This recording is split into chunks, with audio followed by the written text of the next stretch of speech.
Longer paragraph next, though. The bourgeoisie, wherever it has got the upper hand, has put an end to all feudal, patriarchal, idyllic relations. I'm not sure everyone would agree that idyllic belongs in there. It has pitilessly torn asunder the motley feudal ties that bound man to his natural superiors, and has left remaining no other nexus between man and man than naked self-interest, than callous cash payment.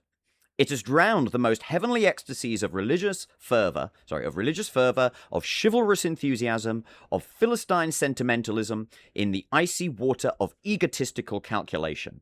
It has resolved personal worth into exchange value, and in place of the numberless, indefeasible chartered freedoms, has set up that single, unconscionable freedom, free trade.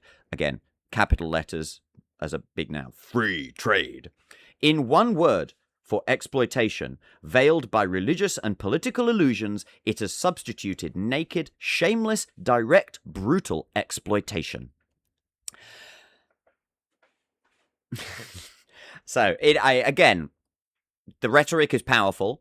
I'm sure you could pick apart some of those things. You know, we would have to define, for example, personal worth and exchange value. And he does in Capital, but obviously, you know, not everyone's going to be dealing with that. In place of numberless, indefeasible chartered freedoms, are set up a single freedom, free trade.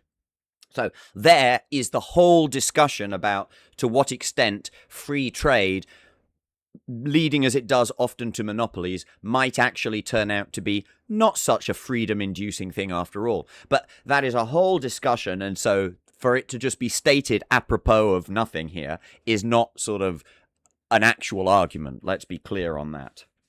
And there are actual arguments by actual economists, but by and large, wealth inequality is the thing that everyone can see with their own eyes. Take the ratio between a CEO salary and a basic worker's salary 50 years ago against now. Just look at it across the board. Similarly, why is it impossible to raise a family on a single salary anymore? For the majority of blue-collar workers, at least.